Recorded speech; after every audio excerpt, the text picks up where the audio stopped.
You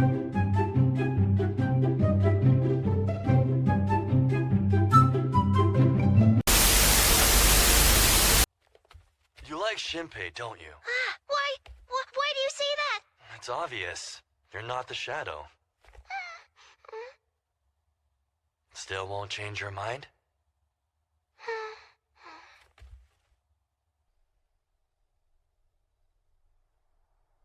I like you. Really? Princess Vicky! Ooh, like that old Chip Skylark song that I've heard my mom play. Hey, Vicky, you're so icky. Never heard of it. No. All right. Just want to make sure this is on. The recording's on. Cool sound. It was like, Yes, it was. Let's make sure this is working. And you can still hear me perfectly, right? yeah, I hear you. You're nice and crispy. Ah, thank you. Mm-hmm. All right, so I guess we might as well get this thing underway. Introduce yourself. Who's Merk Nyugen I'm speaking to here? You know, I'm still trying to figure that out. But I would say Merk Nyugen is a multi-hyphenate person, voice actor, lover of life, punny person. The name Merk is a pun. Yeah, storyteller in a nutshell. But voice is like the through line in Merk's story. Okay, that's nice to know. And I'm not going to be referring to myself as Merk, so I'm not going to be speaking in the whole third person thing. So Hey, whatever works for you, whatever floats your boat, my friend. there we go. So, all right, so I divide up in this part. So we're going to do with section 1, voice acting career. How did you get into voice acting, and what drew you from journalism to this field? Because I heard that you did journalism too. Yes. Okay.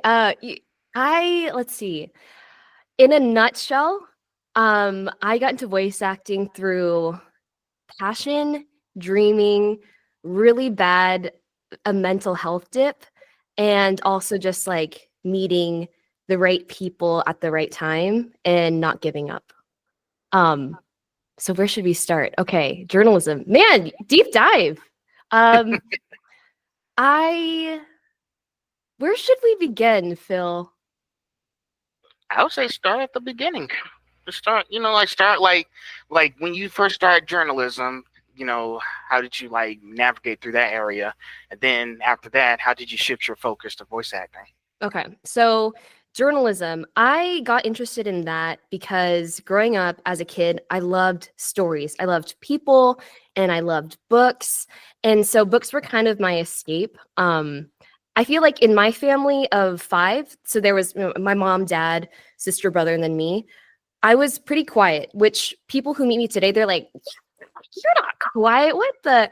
But I think growing up, I just listened to everybody and like what was going on and observed. And so books were a way for me to like connect to people. Talking to people was a way for me to connect. And so both of my siblings took a news production class in high school, and I wanted to be just like my older siblings. And so when I got to high school, I took this news class, and my assistant vice principal at the time was like, hey, you should do this program called Radioactive for youth, a lot of like youth of color or like marginalized community youth, Right. And gave them tools to learn public radio and storytelling through that form. And I applied not one time, not 2 times, but my 3rd time. It was that after I graduated senior year of high school, I got into this program that allowed me to explore storytelling. And so told the story of my dad's escape from Vietnam, Vietnamese American. And that just I like to say that his life story started my life as a storyteller. And so from there, I didn't realize you could make money telling stories about people in your community. Granted, there wasn't that much money in public radio. There still isn't. It's being taken away.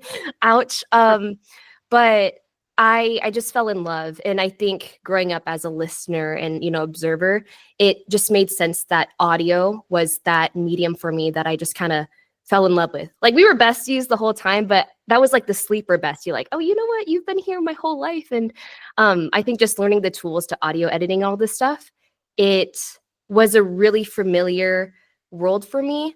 And then the leap into voice acting, podcasting was like the next stepping stone for me. Right. I knew that after spending some time like in the youth program and then eventually working my way up to the newsroom, doing freelance stuff for NPR and whatnot, I loved how I was able to learn how to like research something thoroughly, write something really quickly. I liked working under pressure, but I think it just felt creatively like in journalism, you're supposed to tell people the news and that the facts, right? And I'm like, I have more opinions, or just like there's more of myself that I want to explore. And so I thought, oh, podcasting, I was like, oh, that seems like a really cool next medium that seems like it kind of meshes well. And so I'm a huge proponent on like using your voice, advocating for yourself, and like using the resources that you have to get you to where you want to be.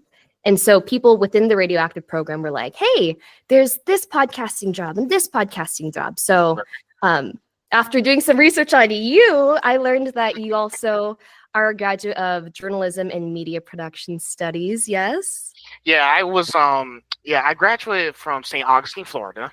Nice. Blackguard College. I've been there since I went in 2019, graduated in 2023.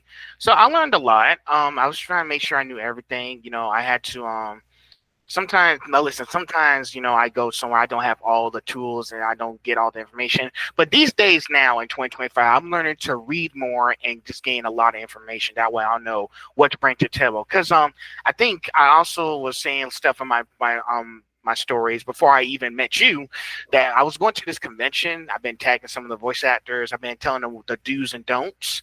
They've been some of them recognize who I was when I walked in the door because they like the videos I'm putting down. And I've been doing a lot of research on these things. Probably going to do the same thing for Anime Week in Atlanta this coming Christmas. So I'll just do my research because there's a lot of voice actors going to be there, and I want to make sure I be able to research my things and know exactly what to do. But yeah, I also did photography. Nice. Photography. I do take pictures of models, but after the little incident in April, I just put photography back on the shelf. So I had to go back to my college playbook and think about, okay, what else can I do? I need to take what I learned from college. What else can I do? Then they came after me saying, well, I did do 3 documentaries, and I'm good at talking to people. Dang. And so then this just kind of fell naturally then, it sounds like. Yeah. And to be honest, it's much easier than having to go out and find new models to take pictures of. You know how many models are across the globe? They're like away from this location. So I figure, hey, let's try having these conversations with people. Talking about like the thing is, I bring on like models, I bring like business people, I bring tattoo artists, illustrators. I actually have an art person next week on the show. So I'm just trying to stay productive and trying to bring diverse people in here.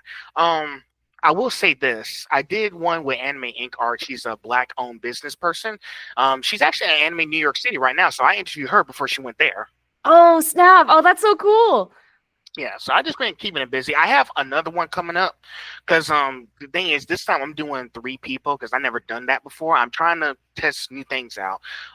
Thing is, we're gonna be having a conversation. Lately I saw a post that was really kind of disgusting. This was this one person who was using blackface for cosplay.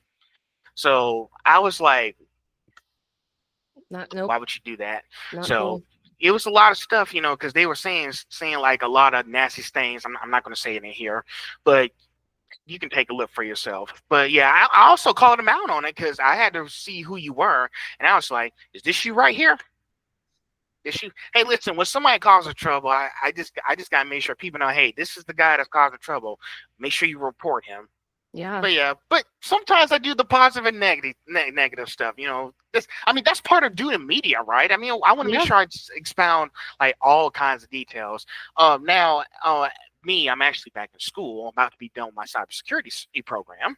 Oh, snap. So, that's so cool. Oh my gosh. I have some friends who've studied that. And yeah, that's versatile. It sounds like you have explored and are exploring lots of stuff. It sounds like you're in your SpongeBob era. I'm in my SpongeBob era. I think we all are. And what I mean by that is like like soaking up the things that you want to take and like squeezing out the things that you don't, and being excited for the things, even if there's, like not great things. I think that's really cool that you are able to like call people out, hold them accountable to just being a better person. So Mhm. yay. Yeah, but You I'm know, just I'm just trying to open my mind to new things, and I'm just trying to like keep my option open. Here's the reason why I went back to school. While media is amazing stuff, that job in the area in that field can be a little limited Mm. because there's really not a lot of media jobs going around these days. So I was like, okay, so like okay, let's take for example. I know like some of you guys, and I think do you know Rico Fajardo by any chance? No, I don't. Okay, so he's a voice actor. I had a conversation with him when he was in my hometown back in February of this year.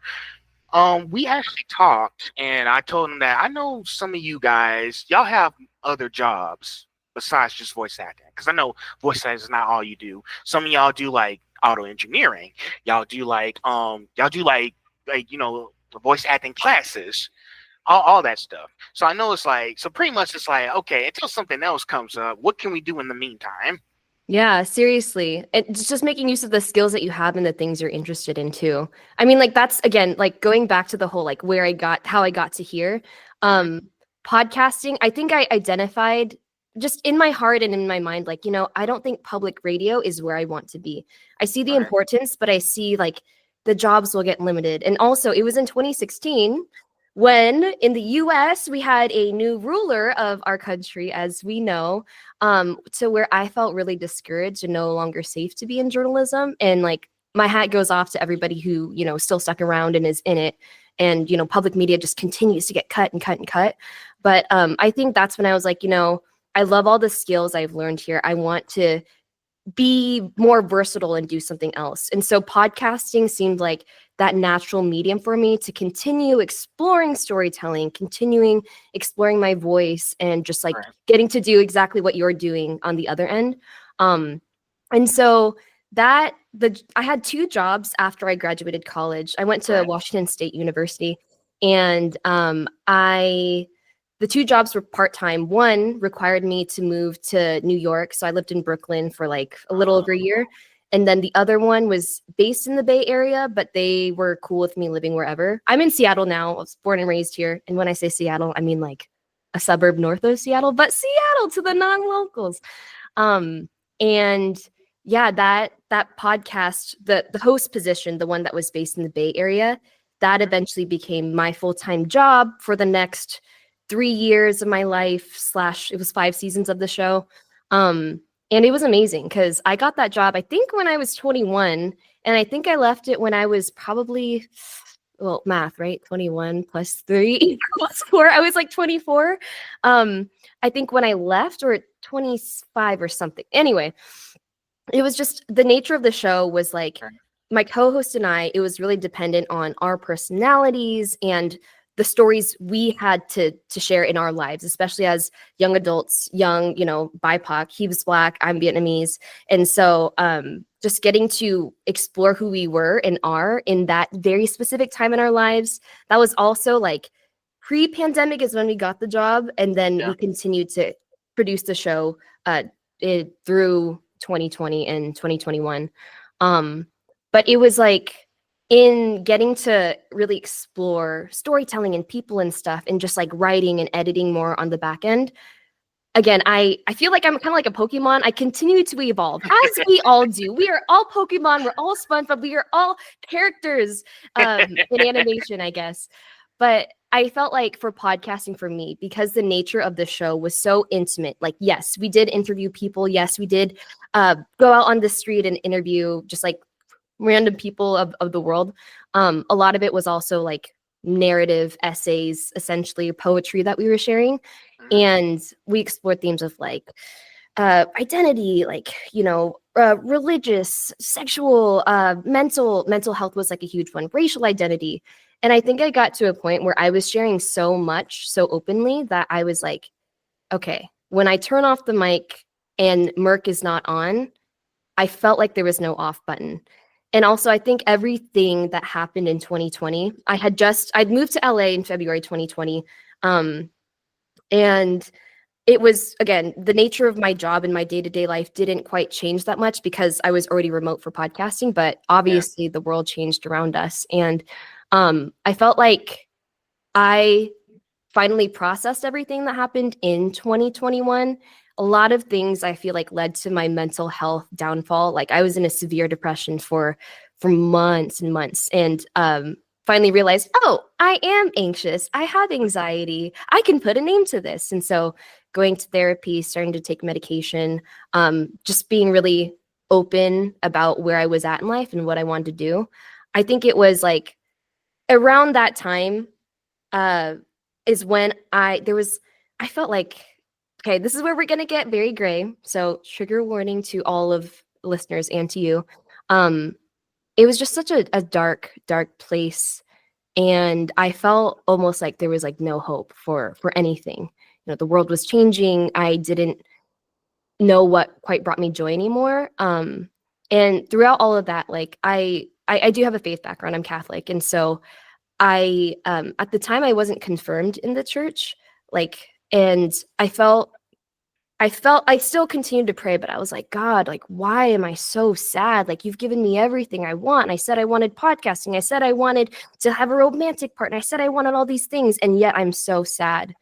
And in hindsight, I grew a lot from that, but also I think part of why I was so upset was because in my podcast job, I had so much creative freedom, but I felt like I had done everything I'd wanted to do there. And I felt so much guilt for leaving this community of people who knew very openly about my voice acting career. Because let me go back a little bit to your original question.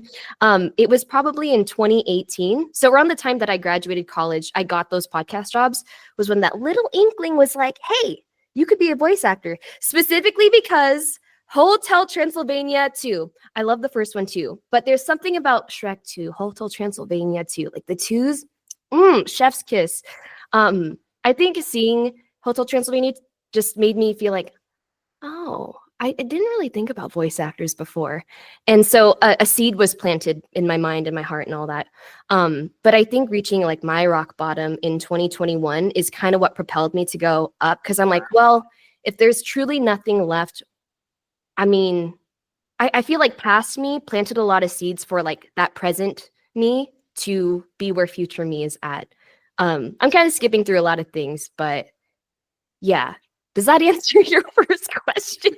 It does. That's a lot of context. Hey, the more context, the better. But I respect where you're coming from. I know you have been to I know you had like a lot of tough challenges. One thing I will say is, and going off of the whole movie things, I think the same situation that you went through is kind of like the movie Soul.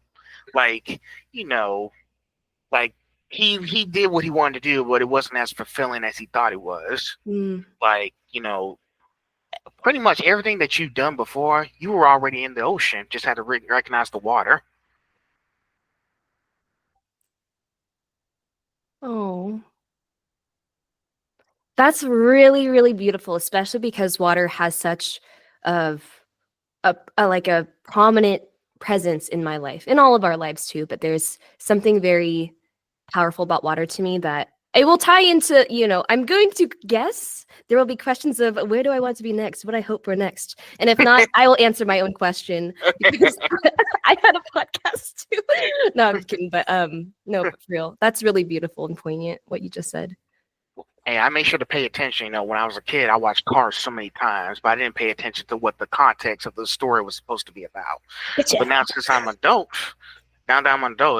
life is about the journey, not the finish line. So, Man, I thought you were gonna say life is a highway. I won't ride it all. I could say that too. I could say that. I could that too.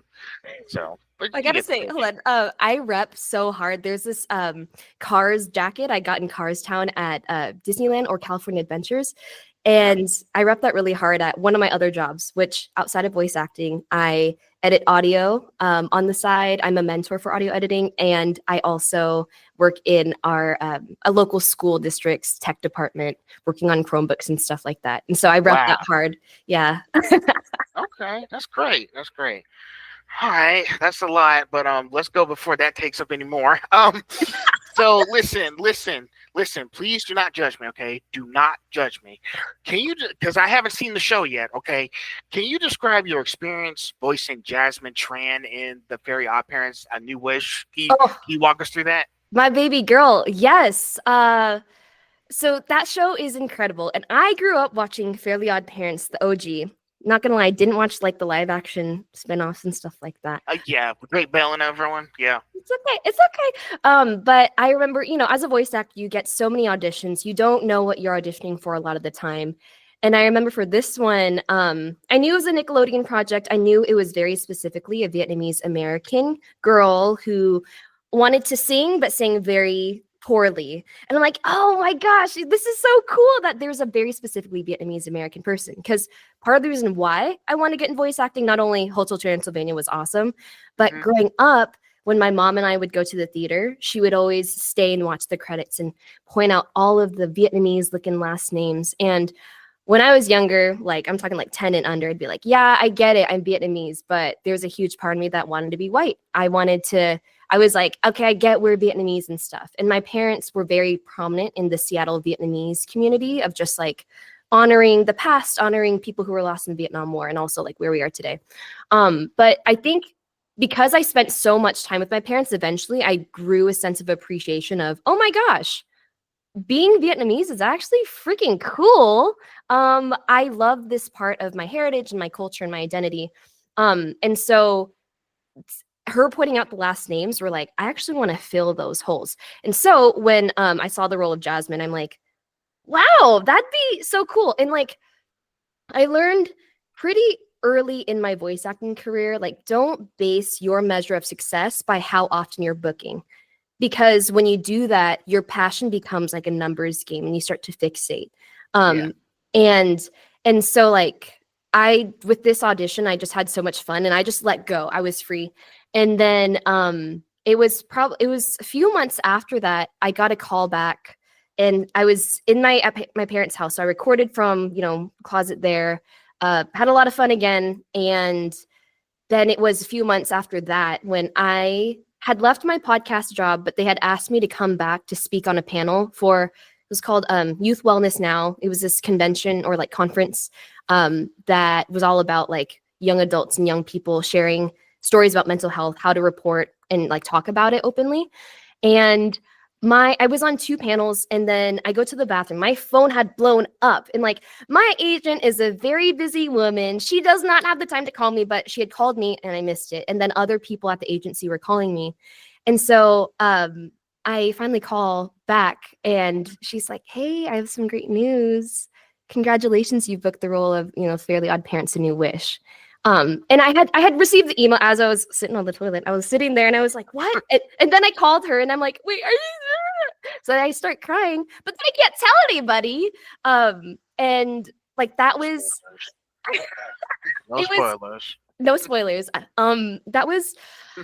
It was such like a high time because it was like I achieved a very specific goal of like wanting to be in the voice acting industry for like kids TV/film to represent for like Vietnamese Americans or just like Vietnamese people. And as I grew more in my identity and like who I am and what I'm all about, I'm like, oh, I actually represent like a lot of people, people from the suburbs, people who are Catholic, people who are queer, like all these things.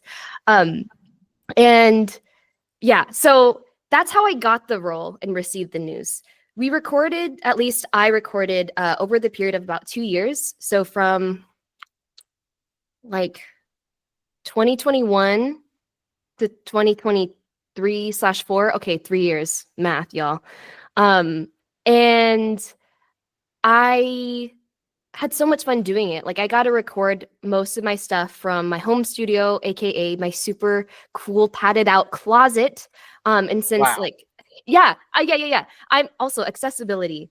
I want to show people who are everyday people like you and I that like you can achieve these like really big goals and dreams that you have for yourself. But a lot of it is like, again, using the resources that you have. And one of the biggest resources is not giving up on yourself. Cliche, but for real.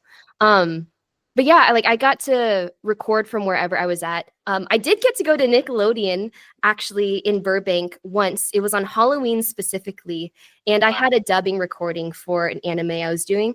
And it just worked out that like one day I had the recording for Summertime Rendering, and then the other day was the Nickelodeon one. The Nickelodeon one was supposed to be remote, and I was like, can I just do it in person? The studios are 1 minute away from each other. And so I did that. So I got to go to Nickelodeon dressed as Korra on Halloween. And it was so cool. It was very cool. It's still very surreal that I've booked that job and like it's all out there now. I hope and pray that we do get a season 2, which let me tell you, on Netflix it says season 2. That is not season 2. It's just season 1 cut up into chunks. Yeah. But, anyway, just to be part of this team, there's so much I can say about it, from the writers to the other cast members and like the technicians and all the animators. We had a wrap party for season 1, and just like the love in the room and the passion and the excitement for like what the future of the show could be was incredible. And when I saw the show for myself, like on TV, I was like, I cried. Of course, I cry a lot. It's also probably like I like water because, it's coming out of my face all the time. Yeah, they gave me a lot of agency to be like, hey, nobody else on the team is Vietnamese. So like, if you have any qualms with anything in the script, please let us know. And they actually listened to me. There was this one moment where I talked about like, hey, I think Jasmine should refer to her grandma as like grandma in Vietnamese. And I didn't know if they'd keep it in. And then when I saw it playing on Nickelodeon, I was like, they kept it in. Oh my gosh, they listened to me, because of course they did. But like, again, like I think part of the reason why voice is so huge for me was because growing up, I listened a lot and I didn't feel like I had a voice that mattered growing up. I think being the youngest in my family meant like I was the baby. So like everyone did stuff for me. They like, oh, I don't have my own original thoughts. You're the baby. Why would you? You're happy all the time, right? So, yeah, full circle of just, my voice matters. I'm here. Well, hey, sounds like you just hit a home run with the show. I think from the way you talk, it sounds like a very extraordinary experience for you. Like, because I know like with many voice actors, like it's you have to wait for the opportunity to present itself. But I know that you just kept going and just keep putting down stuff. If it comes down, like to be honest, you just do the best you can and just keep the train moving. And I know you just kept, you didn't give up. You just kept praying that you got it. It happened. And now here we are. Here we are. Again, it's still so surreal. I'm not gonna lie, it's a really big flex. Like being back in my hometown, getting to share this cool thing. Because when I'm like at my, district job, people are like, oh, so like, what else do you do? Oh, I'm a voice actor. What? Like, it's cool. I used to be a lunch lady too for a little bit. And it's not like, yeah. Before I got the tech job, my husband, he actually hooked me up with the tech job. But being a lunch lady was cool because it's not like I'm there like putting on characters for the kids or anything. I'm really just giving them lunch. But just like to see the very people who may or may not, but hopefully watching the shows that I'm in and like the stories that I'm part of telling, they're like, if I knew that Dante Bosco was serving me pizza fries, like that'd be awesome. But if I didn't find that out until like I was an adult, that'd be such a mind trip. So hopefully like the kids out there in the school district know like you can go where you want to, but life is, as we said, life is a highway. Life can get really rough and stuff, but there's so much hope to chase after like things that fulfill you. That and just take one day at a time. Yeah, seriously. Next question. What's your favorite type of character to voice and why? I like voicing characters that are really moody or really stoic because it's such a contrast from what people think of me, like how I present myself out in the world, I guess. Like Zephyr in the game Fragpunk, like she's just like super, doesn't use much of her voice. And when she gets excited, it's very, yay, woohoo. And I love that because naturally, I think like when I'm not in an interview or whatever, I do speak lower. I love singing and like speaking with my lower voice, but for the most part, when I'm conversing out in the world, I go a little bit higher. So, well, hey, you have a way to switch back to dark. I'm all dark. I was like, hey, I'm happy. Just kind of, sort of. I like. It's nice that you get to switch back and forth. You can be a light character when you want to. You can be a dark character when you want to. I guess it just depends on the character they're telling you to portray, or maybe just the type of day you're feeling. That's true. And so that's why Summertime Rendering, that anime, so good. I'm very biased, but like the story is great. And getting to voice the character Mio, who, can I spoil a little bit? He's Go been ahead. out for a hot minute. Okay. Yeah, so like Mio, she usually speaks in like a higher thing, kind of like this, almost like Jasmine, but a little bit older. But then there's like a shadow aspect to like the world and stuff. So like I still had to speak in her voice, but it was more dark and stuff, as opposed to more like up here. And that was really fun to voice her as a character, but like two separate characters essentially. Yeah. The way we recorded that was like I did all of regular Mio and then all of Shadow Mio, so that way I didn't have to like constantly switch back and forth. But yeah, I hope that I'm able to book another role that's like an older, like wise, like leader kind of role. Like if we're talking dream roles, like someone like Korra would be the dream, but like older, you know. I haven't canceled out live action Korra if that ever comes, you know. I'm focused on my voice acting career right now. I have not canceled out on camera, but I'm also not actively pursuing it at the moment just because I don't feel like, I don't know, there's something that's like stopping me from doing that right now. But yeah, some kind of like leadership role, you know? I got you. Leadership role. Yeah. Well, I'm sure everything's gonna work out as long as you just, don't let your brain be all over the place. Just try to focus, No, I'm kidding. Yeah, I know what you mean. Just like, just focus on one thing and then focus on the other. mhm. It'll work itself out. Hmm. So how do you prepare for a new role or character? This. I use my imagination. I'm not even kidding. When I don't have SpongeBob out on the canvas like this, he is my Zoom background or like Google Meet background virtually. Truly just tapping into where my mind takes me. The cool thing about having these like pretty mundane, not even mundane, but just like chill jobs is that there's so much room for my mind to just, I'm constantly inspired by like the people around me, the stories that they share and stuff. So I think what you just said recently of like, depends on how you're feeling that day. That's a huge part of it. I think it's like what I already have in my brain and my heart, what I've recently been exposed to, I guess. But also it really depends on like the script I get, the words that are presented in front of me, and like ways I can help bring that to life. Yeah. Just again, I'm going back to my SpongeBob here, but I just soak up whatever's there. I squeeze out what's like, I'm not really feeling that, and then just like add my own flair, I guess. Oh shoot! Well, hey, like the SpongeBob words. Hey, I've been watching that when I was a kid. Sometimes I go out at school, but my grandma forced me to do homework first. So Man, she's teaching you responsibility. Oh, grandma. yeah, these days I've been watching the old cartoons. I have been watching some of the OG Looney Tunes stuff. I was actually watching Wile E. Coyote and Roadrunner today. Oh, no way! So I was like, man, this feels like I'm 7 years old again. I love those that. cartoons never get old. So I just sometimes I watch a little cartoon before I have to go to work. I love that. And I love that too. And I think that's a part of the reason why I wanted to get into voice acting was because even if you're watching an adult animation, there's something so like beautifully nostalgic about cartoons. And it brings you back to like, oh, I'm sitting here, maybe it's Saturday morning, like I'm in my pajamas, like watching something. Even if you're a full grown adult about to go to work, there's something within you where you still feel that like magical thing from when you were little. And I think getting into like animation and voice acting was a way for me to be like, even if I am 88 years old, I will still be a child somewhere in my heart. Exactly. And listen, yesterday I posted on Instagram saying like, man, I love this show when I was a kid back then. It was they were I reposted the Static Shock opening.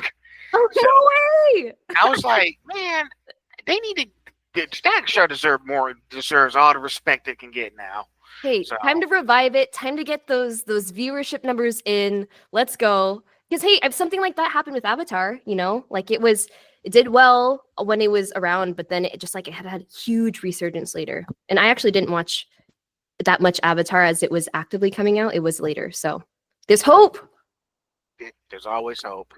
So here's a little emotional one, okay? Have you Ooh. ever had a role that challenged you emotionally or technically? Mm.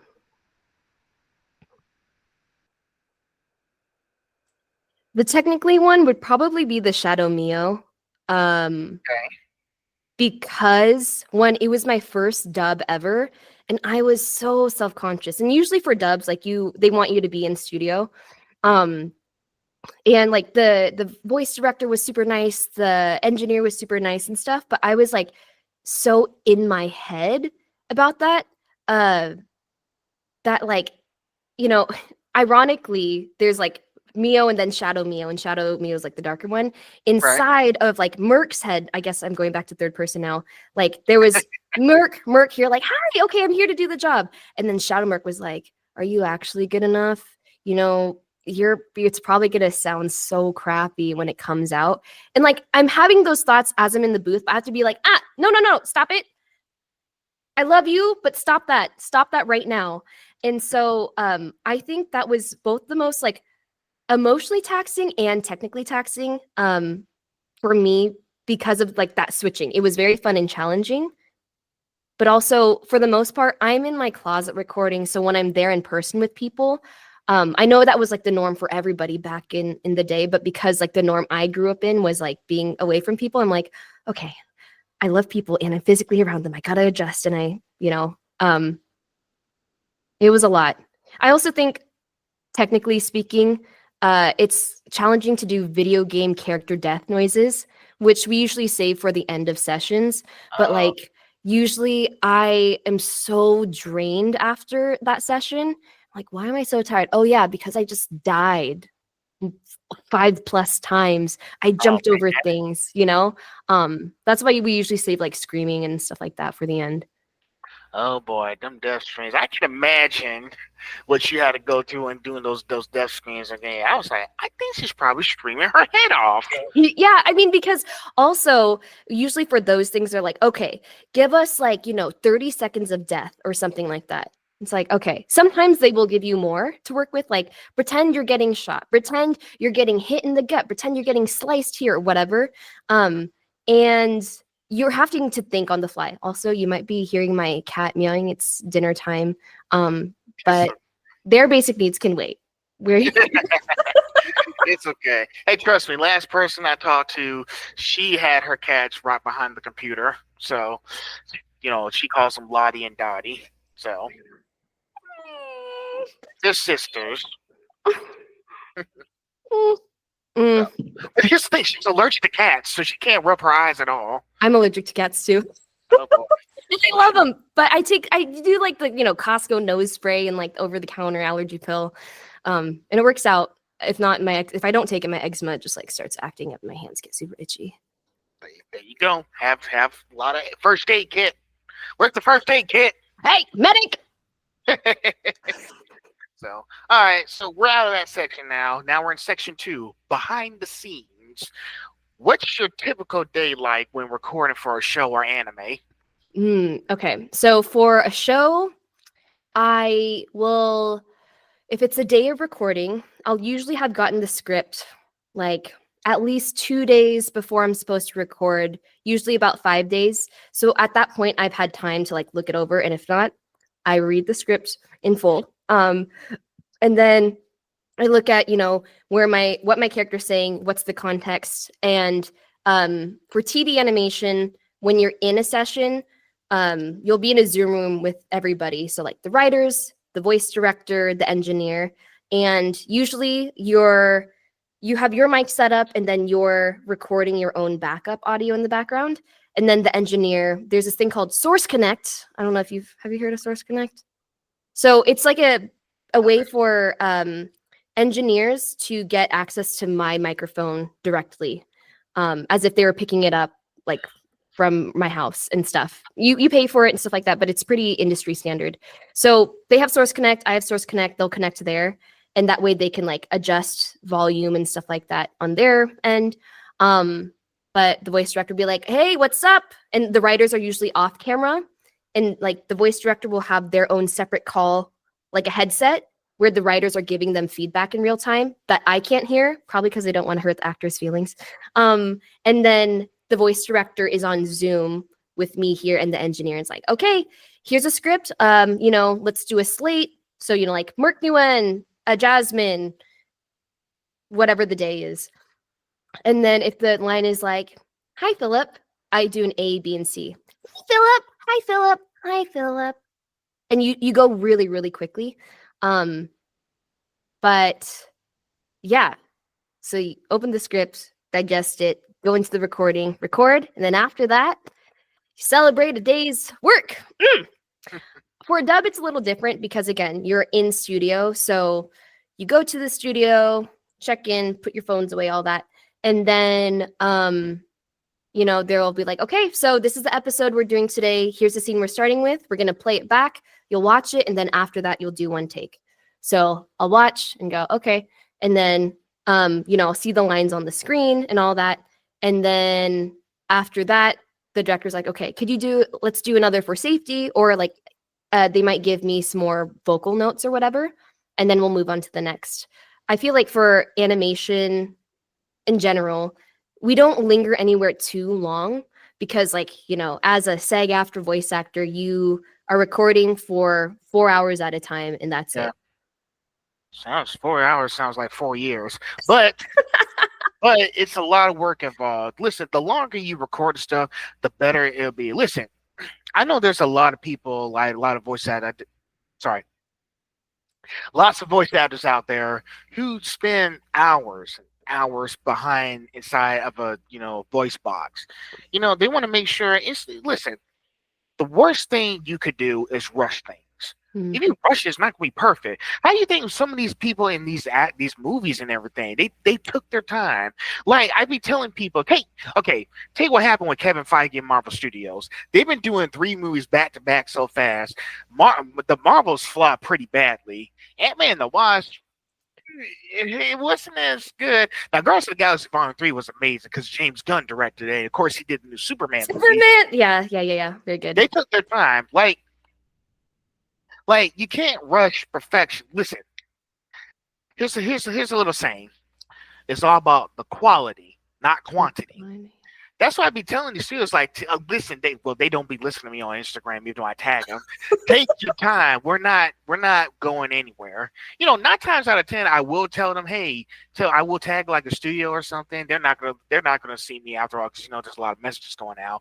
But take your time because we're not going anywhere. Great things take time. You're not going to get everything done in one day. It's going to take like maybe a month, maybe a few years. You just gotta. It's like eating a whole cake. You want to make sure you eat one piece at a time. Right. Put some in the fridge, put it in the freezer if you're like, I'm all caked out, but then you'll get back to it. Yeah. That's why I'm really happy with where I'm at in my voice acting career, because it's like, it didn't happen overnight, but in the grand scheme of time, it does feel like, if we're just looking at my life in like a little vacuum, it's like, oh, that happened pretty quickly. But even still, I feel like for my career, I'm not looking for like this rise to fame and this quick thing. No, like I love the work that I do in all the jobs that I have, because I feel like also in taking your time, you're able to like really be present. You're able to be really authentic and genuine to where you're at.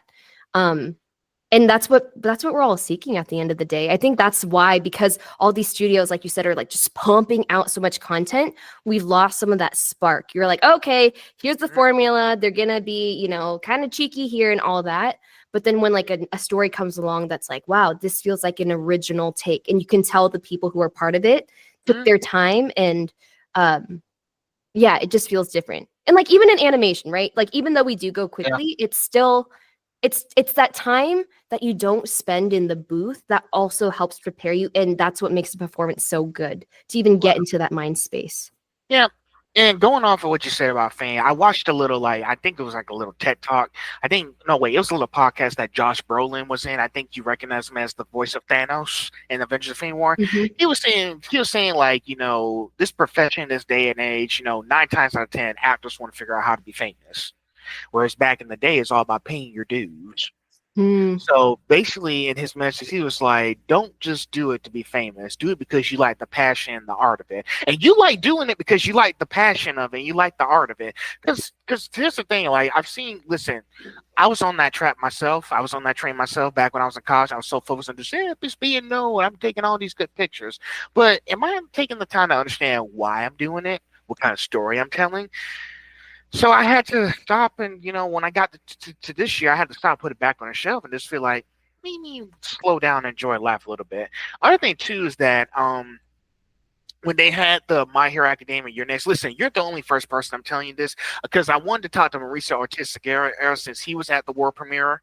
Eric, here's the thing: I got jealous that they are at the world premiere, but I had to respect. These guys are voice actors. They deserve to be there to appreciate the hard work they've done. Mm. And then in my head, my language, I was like, and you know how I got over that jealousy over time? One, at the end of the day, it's just a movie, doesn't really fucking matter in the grand scheme of things. And two, it's not about me. It's not about you. It's not about her. It's about the story you're putting out there for everybody to enjoy. The hard work, the creativity, the passion, and all the stuff you put into these characters. That's what it's all about. All that other stuff is just noise. Mm. So pretty much it's like, okay, we had our time to shine. Now it's back to regular stuff. So just keep doing what you love, because you never know what you're going to get out of it. Don't try to be famous. Keep doing what you like. Don't try to do it just to be famous. Because one thing that Lizzo said, it was during the Breakfast Club A&M show, she said, don't try to be famous. You'll never leave. If you want to do art, do it without fame. Mm. I'm just soaking up all the words. Lots of wisdom shared here. Hey, I do my best to pay attention, so I'm just making sure to have some stuff down to talk about when I have these interviews. That's just awesome. like something to have. I want to make sure I have references. Yeah, you came prepared. I feel like this is a Hot Ones interview without the spiciness, like the physical intensity. Although I did do that for my last birthday. It was very fun. I had the guests, like my friends and family, I had them write questions as they came in. And I didn't do 10 sauces, I did 7, but there was da bomb, ouch, and then the last dab, which I'm like, I've had it before, it's okay. But the questions got stronger in intensity, and it was like it was so much fun. So you're very thorough, and I'm so grateful to be here. I try my best to make sure I have to ask the toughest questions and show hospitality here too. Ooh, okay, bring on the tough ones. Come on, I'm ready for it. I've eaten the bomb before. I got this. All right, I'll get to it. How do you collaborate with directors and other actors during a project? By openly communicating. For directors, because we have just that limited time, just like really listening to them and knowing and trusting that they're listening to me also. Thankfully, I haven't had bad experiences with directors yet. I hope that continues to be the case where it's all good. And for actors, for the most part, I, record solo, and the relationship with the director is so important. But like for Fairly OddParents, there was this one time we had an ensemble recording. So it was me, Kyle, who voices the voice of Dev, and then Gray Delisle, who voices everybody, so she in that recording was voicing one of the other students, but she's a freaking legend. Azula, Vicky, like so many people, right? And I remember when I got the email, because you get like, okay, here's the script, here's the episode, here are the characters you're recording. When I saw it was ensemble with her in it, I was like, oh shoot, what? Oh my gosh. And so here, I gotta turn my gain down a little bit. But I remember I had to keep it so chill. Maybe I didn't have to, but us three are like in our little Zoom boxes, and I was like, oh hey Grace. She's like, oh hey, what's up, Merk? And inside I'm like, And I'm like, but like I saw her work. And so I think she was the first one to record. And when she did, her ABCs were so quick and she was just so confident in what she had done. And I'm like, okay, just being in a room with her, I feel like my game has instantly been elevated tenfold just because I got to see her in person in real time and how she worked. And she probably doesn't even know the impact she had on me in that, but that helped me get so out of my head there. So I think just like getting to admire and see the other actors working. My agency, CESD, we there are a lot of classes available to us where we work with other like voice directors or like, casting directors, and getting to be in the room with other actors and like how they perceive this piece of copy or this character. It's just amazing to watch them and to learn from them, and also like know that they're watching me too, because like truly as like solo as this job can feel sometimes, it is so collaborative. So just remembering that it is a community. And I think that's part of why I've kind of stayed away from on camera, like not to clock on camera. I haven't fully been there yet. Like as long as I've been taking voice acting classes, I have been taking on camera too. I used to do theater in high school, a little bit in college, and improv too. But like, that's where I'd like to be somewhere in the future part of my life. But right now, there's something familiar and comfortable with the community of voice and voice actors that like, I don't know. I haven't tested the other waters yet of like on stage and on camera yet, but I love that aspect of this place. That's great. It's nice that you have those kind of relationships, because I know a lot of people have relationships with some of the people they work with. Communication is key.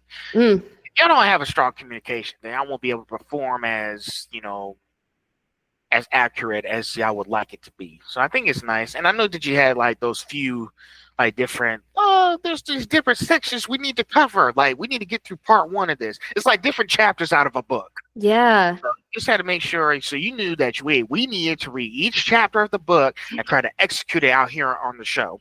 Yeah, seriously. And another thing too is like, because the nature of voice acting these days, I know is very different than before, where everybody was in the same physical room at the same time.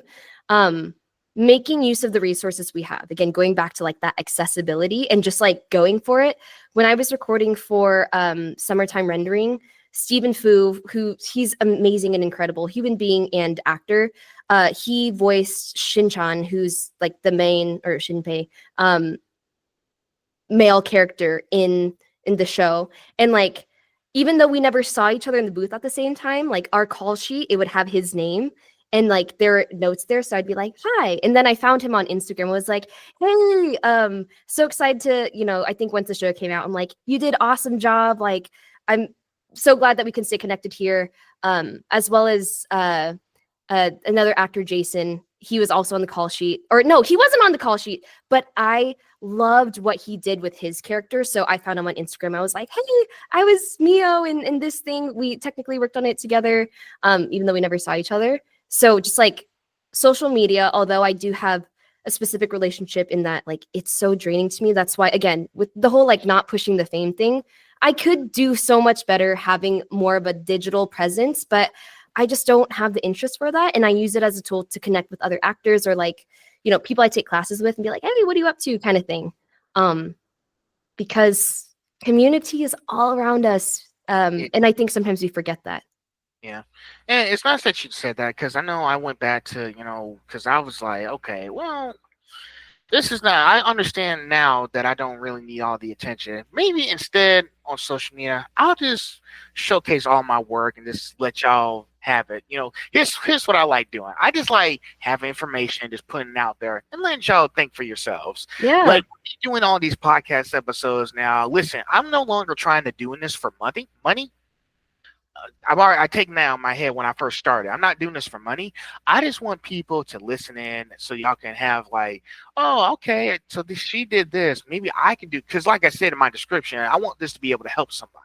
Yeah. Like most of these times, even with voice acting, somebody wants to get into voice acting. This could help someone who has like, listen from someone who has like these kind of experiences, what to do, what not to do.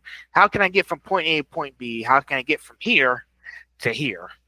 Basically, because you have a lot of people who like, because They dealt with like Chinese medicine. They done illustration. I have talked to a lot of SCAD students in the area. I don't know if you know SCAD. It's the Savannah College of Art and Design. They do like televisions and arts and movies, but they also do a lot of anime stuff and comics too. Hey. So they also like they lost thing is they take the time to like brainstorm and understand what do we want people to remember us by when we like leave our stuff out when we're finished, like the projects, the stories we've told, any kind of inspirations that could help someone in the future. I love that. That what you're doing is very aligned with what I'm doing too. Because I just simply hope that my presence in this space, even if someone just sees my name for like a quick second, lets them know like you also are welcome here. You also can be here too. That's why like when I meet people, I'm like, I love telling them what I do, and like if I see that they're really serious about it, I'm like, hey, I can share with you what I know. As long as you're willing to put in the work, like I'm willing to put in a good word for you here. But yeah, listen. Clout Chase was so 2019 to 2023 for me. I'm done. Right now, I'm just focused on enjoying life, just enjoying the small moments in life, and just having more of these kind of like conversations. Well, hey, good job. We're doing it. So, next up, are there any funny or unexpected moments that have happened in the recording studio? Oh gosh. Funny. It was probably when I went to record at Nickelodeon that day where I was dressed as Cora and it was Halloween. Like I was so freaking pumped to be there. Also, I was running late because I had just gone from the anime recording to the dub to getting bubble tea, which I thought was gonna be really quick, and it wasn't. So I was a little late. So already I am coming in with this like really frantic energy of like, oh my gosh, and I had a sip of boba, so already like caffeine. I was like, ooh. And I'm like, hi, oh my God.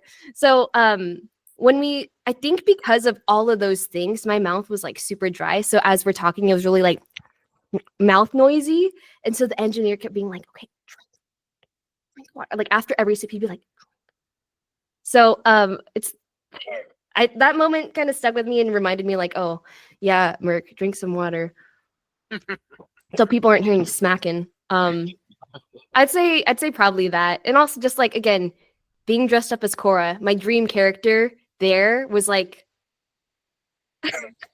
it just felt like being a kid and like getting told by someone like, hey, make sure you eat your veggies, make sure you drink your water, yeah. That's true. Listen, I know sometimes sometimes that it could be like that. You want to make sure you stay hydrated too. I know you want to make up for all the time. I'd rather you arrive safe instead of just trying to rush through the door and might hurt yourself. Oh no, now I can't record. So, but that seemed pretty hectic for you. You just I know slept through your alarm or something. Just but hey, it happens to the best of us, right? Yeah, it does, and we're human. We're not perfect, and that's okay. Exactly.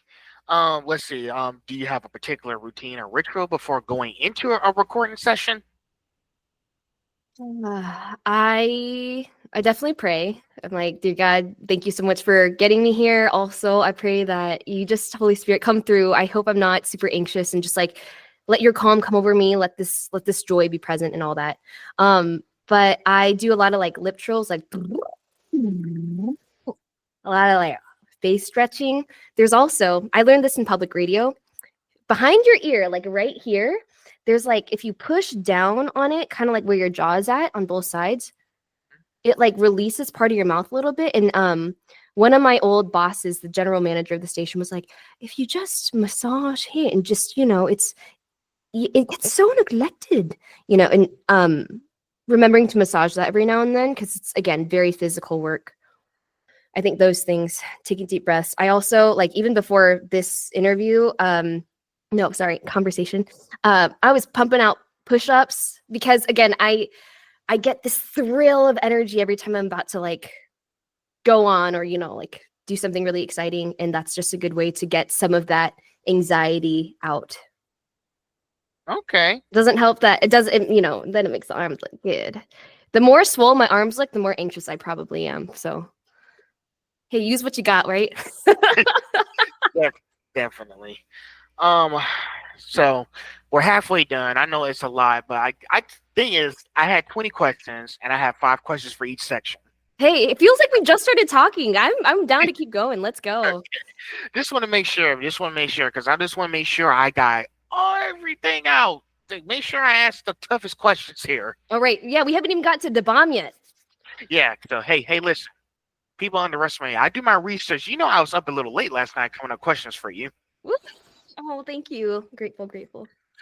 So yeah, it comes with the job. So section 3, personal life and inspirations. What inspired you to pursue a career in storytelling, both journalism and voice acting?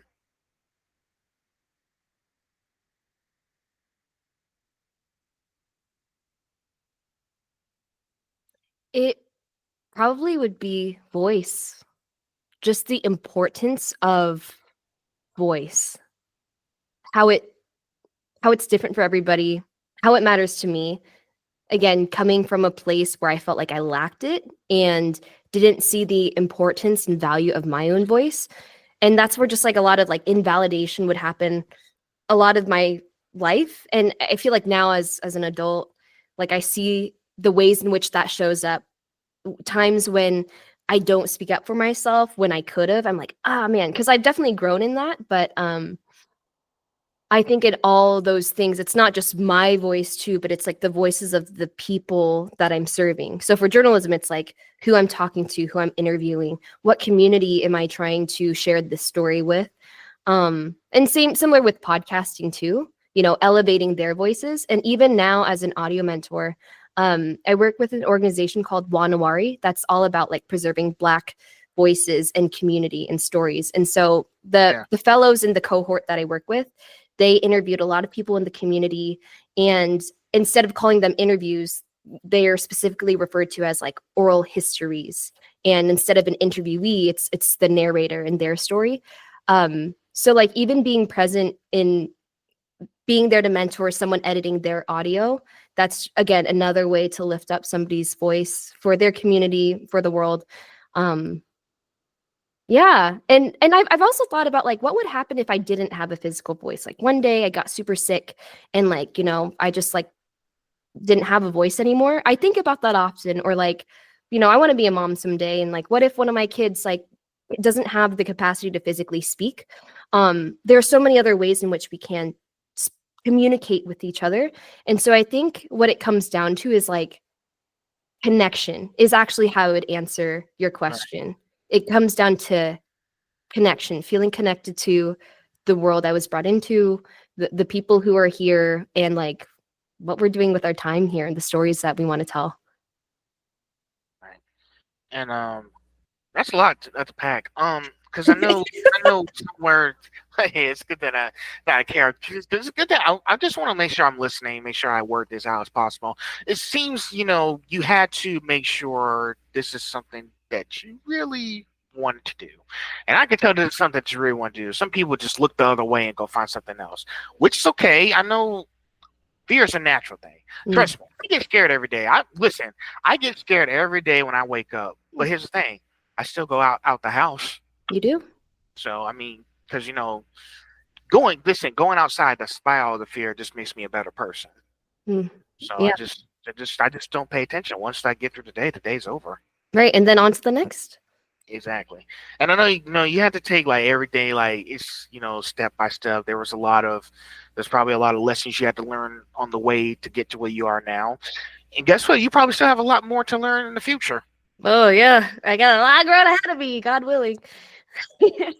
But I'm excited. I have on my LinkedIn profile, we are all students and every day is an opportunity to learn. Cheesy, but true. And we have the choice. That's the awesome thing about free will is like we get to choose how it is we spend our time here on earth, you know? And that's a beautiful thing. And with that comes like a lot of ways in which you realize, oh, I actually wouldn't want to do it this way. I had a public radio mentor tell me once, you know, sometimes you got to figure out a lot of the things that you don't want to do in order to really find the thing or things that you do want to do. And so for me, like, I think knowing that voice has been so special to me. Like I didn't pursue journalism and podcasting because I'm like, voice, yeah. But subconsciously, kinda, and I think as someone who like thinks everywhere, ADHD, it's all around, voice has been like that constant for me, whether I realized it or not. And storytelling. It's been cool to see the different forms and mediums that I've been able to like interact with and experience in my life so far. Knowing that the through line, the thread is voice. And then, if we're talking like on a personal, spiritual, like all that level, it's like water and the presence there from the places I've lived to just like how I experience it, just water being like rebirth, life everywhere, different forms. Yeah, and that's like us, we could come in so many different shapes and forms and stuff like that, different places. Right. And we're all very, very different. And at the same time, we're all united in that we're humans and we're here. We didn't choose to be here, but we're here.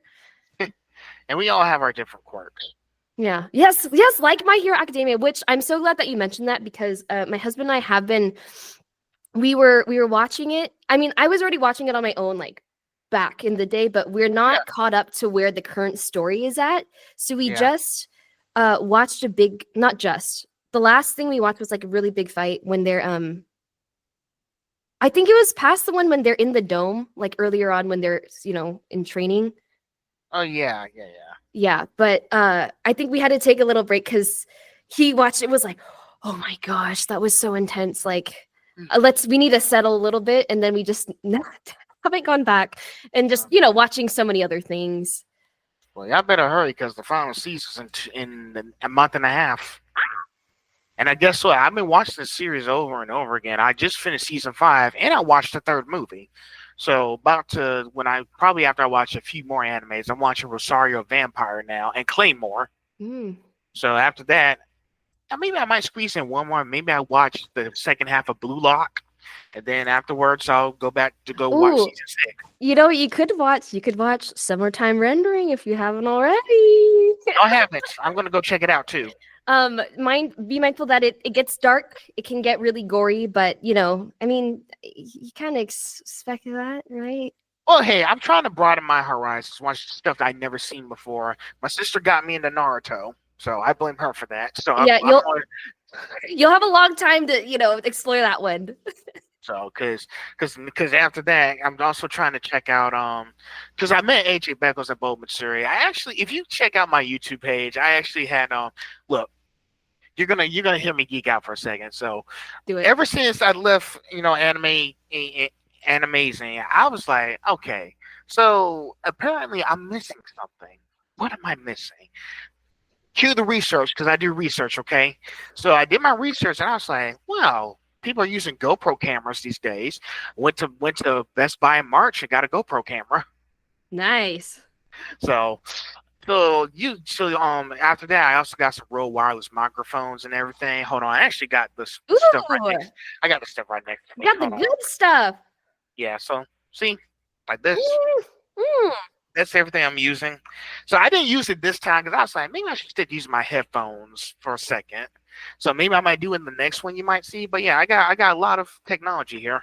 Cool. So and so people gonna be like, well, I spoke to AJ Bells. He told me I should get into Dine to Dine.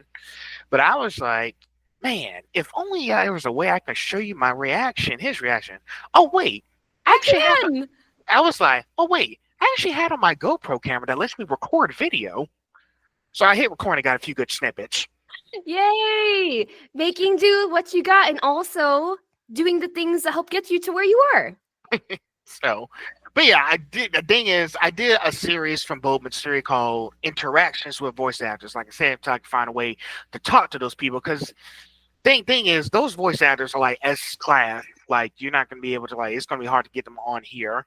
So I had to start somewhere or but here's the thing. Hey, I like interviewing you so far because they say you made some person. Don't listen. Don't listen to all those other people. Every voice actor has equal abilities. But yeah, like people like AJ Beckles, Erica Lindbeck, Christopher Sapp is going to be difficult. So it's going to be difficult. But thing is, I just kept persistent instant because I was like, you know, oh, I sent an email out to like I sent a lot of emails out. I got no responses back, so I had to figure out what's going on, and that's why I had to brainstorm, go around and ask. I listen when something happens, I go around and ask questions. I don't just sit around and just wait to do nothing because that's not going to get me anywhere. So I was like, okay. So after I talked to Jay, I was like, okay. So emailing these agencies doesn't do any good because unless you're like a big media outlet or something, they'll start they'll put you at the bottom of the list. So Yeah. Well, I'm glad that we made this happen too, because I think Jay had reached out to me and was like, "Hey, can you do this?" And I had to keep on rescheduling. But the time that we rescheduled, like I actually got to speak with you on your show. Or I mean, brings us to where we are now. And I'm like, oh, this is perfect. Cause I'm super happy to be here. And like I understand what it feels like to be on the opposite side of the chair. But knowing like that your show was all about really just a conversation. No filters, just conversation. I'm like, yes, I can do that.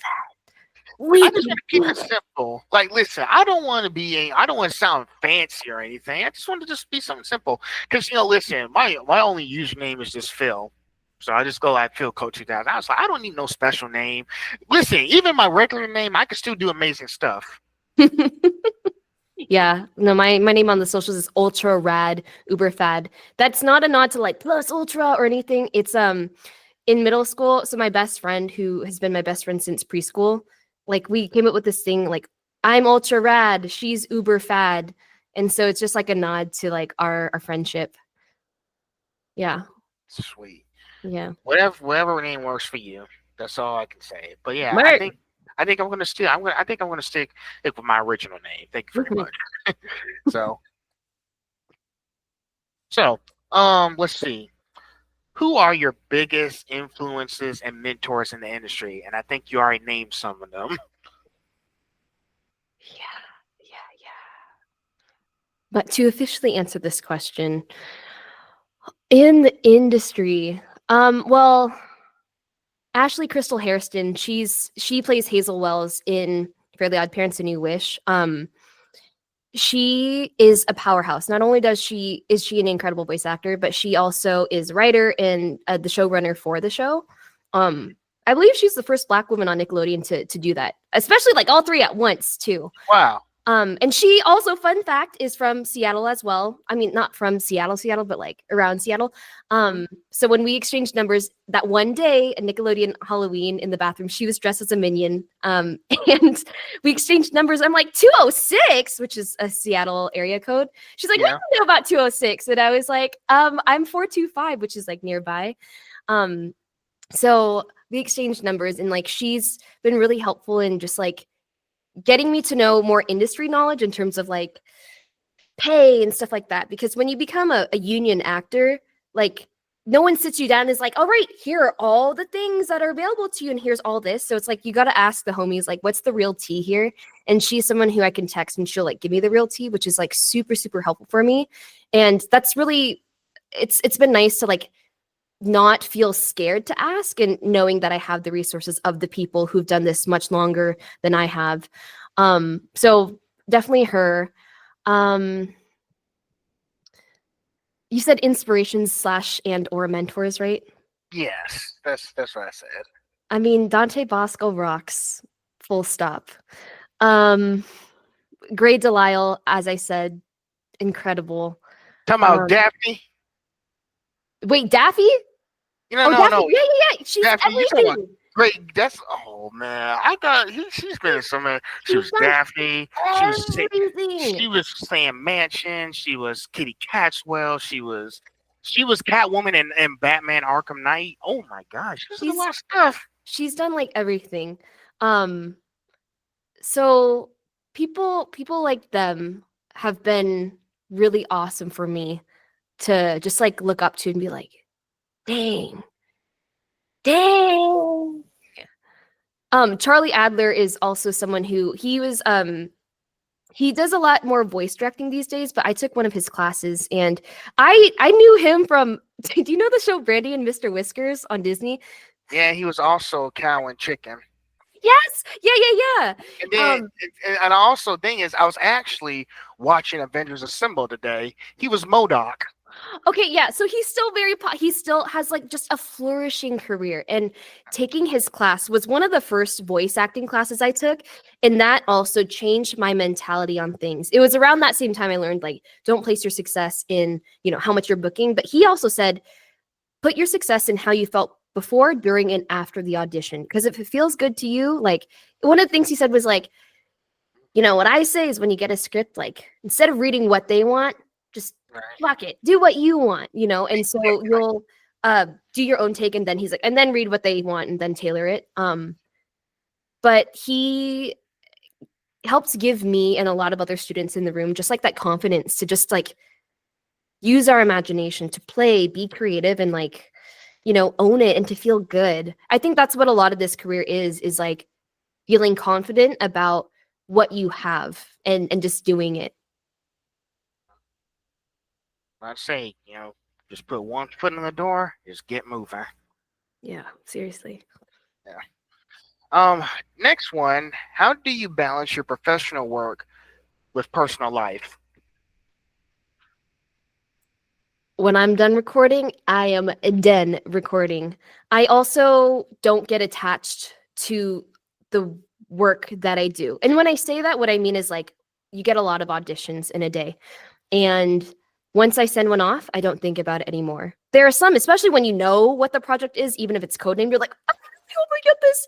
I still feel that about some things, but I have to learn to detach and let it go. And I feel like, as a Catholic, so I practice Lent, and like that's before Easter. And so during that time, you kind of experience a lot of like spiritual, it's like you're in a spiritual desert, right? And so like this past Lent, I like didn't consume a lot of media, and also like I just detached. Detachment was the word that was the ultimate fruit of my Lenten journey, because I was able to detach from my work. And by that I mean I didn't place all my emphasis in like I'm a voice actor, all my value goes into this.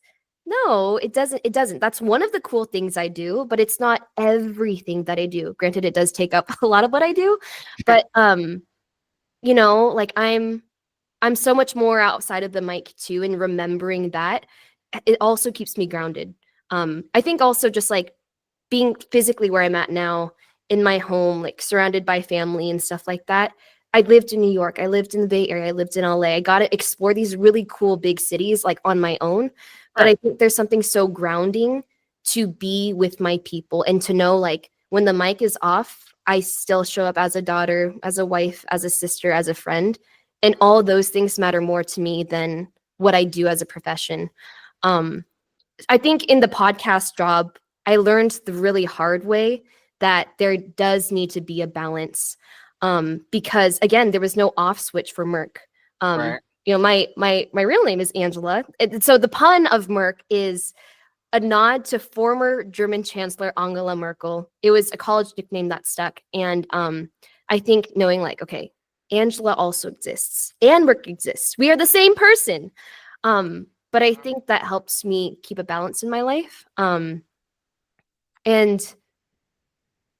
yeah, it's so important. It's everything. I experienced so much burnout with the podcast job, and that's where I will say I gotta go back to your previous question of inspiration. Cora is such a pillar for me in my story of where I'm at now and where I'm going, because like I said, I didn't watch Avatar: The Last Airbender actively as it was coming out. Every episode, every now and then, I'd watch like an episode with my brother. But I do the reruns. yeah, exactly. But Cora, like, it was my then boyfriend at the time, who's now my husband, was like, hey, like we should watch this show together. And we did that. I was in LA, he was back in Seattle, and we would just like 3, 2, 1, play, long distance relationship, just watching it. But when I met Cora, and like I just deeply resonated with her character, what she was going through, and like her struggle and her battle. And like that was I had watched that before I went through my own mental health battle. And so just like kind of leaning on her for strength. So that's where I would also say like Janet Varney, who voiced her, who also I got to have an interview with her one day. So cool. Again, there's so many like spiritual things in my life and physical things that have happened that have propelled me to believe like if a live action Korra happens, you best believe that I will at least get an audition. At least that's the hope, right? I'm very aware that there's so much out of my control. But again, that's where detachment has helped me be okay with where I'm at. And I also got to take a class with Andrea Romano, who's the voice, who was yes, Andrea Romano. Yes. let's She's done Batman the animated series. She's done Superman. She's done basically every DC show from Batman the animated series to now, she's like Batman Beyond, the Batman 2004, 2008. The list goes on. I could continue if I want. Exactly. But legend. yes. Absolute legend. And so, okay, now I'm going to derail into a story real quick and then bring it back. Okay. Sure. Because so with my agency, there was like one class and I really wanted to take the class with her because she doesn't really do classes anymore, but she did. And someone at the agency was like, hey, there's one spot left. Do you want it? Like, I'll reserve it for you. I'm like, okay, fine, go.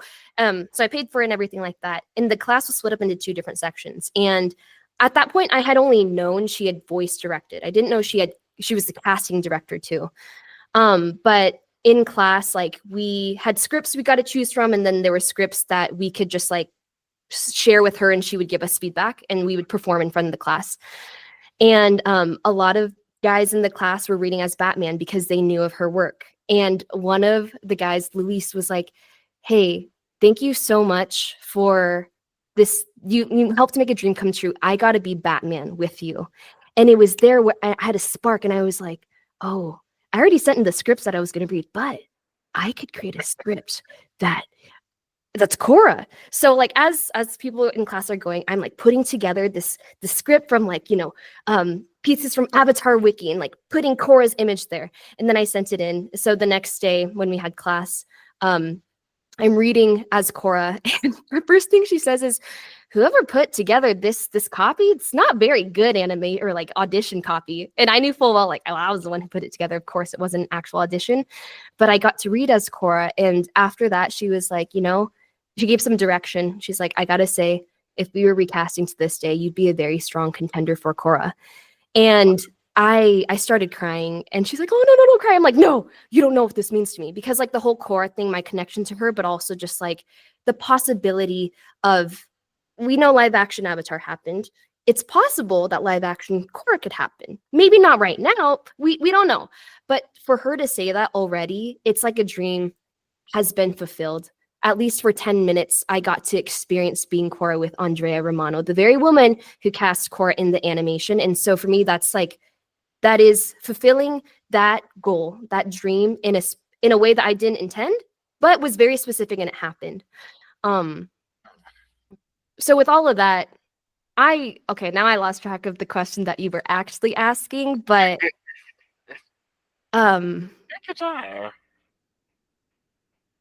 yeah, I think the original question was like, the balance of like work and personal life. And it's why I love Avatar so much. And just like the Avatar exists to like have that balance, right? And I think along my journey of getting to where I'm at now, there has been a lot of challenges to understand who is it that I am, who is it I want to be, how do I want to show up for myself and like the people around me. And a lot of that is like slowing down. I feel like that's like a huge thing that I'm being told in my life is like, slow down, be present. Right. And also like know what you're about, like know where your boundaries are, know this and know that. Yeah. So I'm at peace right now, truly. It's nice. And if I can add this on, I saw something like different. One thing, how can I say this? There seems to be like a running thing with a lot of voice actors these days, who seem to be, very overwhelmed by the voice acting and the fandom that's going around. And what's equally concerning about that is that how some fans will just brush that off, like they don't care about the voice actor's mentality or something, like, because I know you have to listen. as I was saying, as I told these people before, there was an incident that happened like earlier in August. I'll tell you in a second. Um, shoot, hold on, I'm trying to gain my thoughts. Oh, you guys, like, listen, behind those voices that y'all do, you guys are still human beings. You're not immortal. That's what some fans just don't understand. You know, like, y'all gotta respect that these people put a lot of hard time into the stuff you're doing. Sometimes they do have to rest. What happened was, I think you're familiar with Demon Slayer by any chance? Mm-hmm. I haven't So watched myself, but yes. yeah, so what happened was, and this was going around online, I just had to do a video on this saying, like, y'all gotta respect voice actors and their boundaries. What happened was, this girl, I think she was on the autism spectrum. Even if you're on the autism spectrum, you can't be doing stuff like that. What happened was, she actually found Zach Angler's hotel he was staying at, and that was like, why? Why? So next day, security had to kick him out. Because now that made Zach very uncomfortable. So I listen. Was still, like I said before, like, I do other things too. Like, I just look at videos, I do the analysis and stuff, and I just had to do an analysis on that video because I was like, come on, they grew up like us, they live like us, they've done all these certain things. Listen. Y'all got to respect their boundaries. That's all I gotta say. Listen, I'm one of the good ones because I respect all the work y'all done. And listen, it's not easy, like, living a regular life and everybody knows who you are. Mm-hmm. So it's really tough. And I just want y'all to know that I'm one of the good fans out here. I mean, I'm not just a fan in the crowd or something. I'm actually a person to know your story and your like back. I want to know your backstories. I want to know why you did all this. Yeah. No, So, much appreciation there for sure. so and guess what? And guess what? Some of the voice actors I even met before, they recognize who I am because they like all the questions I've been asking them about, like the most important stuff. Because I want to know about your life, and how y'all got to where y'all need to be. But I just thought if that's okay, if I can, I don't know if this kind of related to this kind of situation, if it's possible. I don't know if it did. Yeah, no, I mean, again, I'm all about connection. I see the ways it connects. You're just showing a lot of respect and appreciation for us as like the people that we are. Because again, at the end of the day, we all do different things, but what's uniting us is like we're all humans. And I think that sometimes, yeah, we as people can forget that, Like, I can't just I can't just show up at a person's house unannounced. That'd be way too, uncalled for. Like, listen, what are you doing here? How did you get to Seattle? Why? Yeah, like, listen, if I wanted to come over, I always ask permission. Listen, if I want to do something, I ask permission first. Listen, if y'all don't respond, I just keep it moving and go find something else to do. And listen, you're not going to see me show up at a voice actor's house in a lifetime because, to be honest, even if y'all invite me to come, I don't feel comfortable about it because I'm like, I'm in the voice actor's house. What? I don't know if I feel good about it. Like, what if, y'all invite me for a project to do, like, do I really want to do that? I don't know how I feel about it. They invite me to come in and work with them on something. But how do I feel about doing all this? I still listen. Even if y'all invite me, I still feel bad about it. But even if you were specifically asked, do you think that that's because there's a part of you that wants to keep that separation? Is of like, okay, that's like it's too close, maybe. Yeah, that's me. It's because my parents raised me that way. I gotta respect people, but I guess it just depends. But I get that. Okay, so I like cooking and I like baking, right? When I learn how to cook or bake a dish that I like, I don't want to buy it elsewhere anymore because I know how it's made. And like not part of like the sauce is lost, but It's like when you see how the sausage is made, you don't want to, it's like sometimes you don't want to see the wizard behind the curtain. Yeah. I'm not saying that like voice actors are wizards or anything. Maybe some of us are, but no, I'm kidding. No. but just know you got someone here who respects the work y'all doing. I'm one of the good ones because I like to make sure I do my research, ask questions, ask permission, Yeah. because that's what I'm doing now. Like, when I was at, I know like there were some barriers I had to overcome first, like because I know I had to like talk to the agents first. Hey, can I please talk to this person?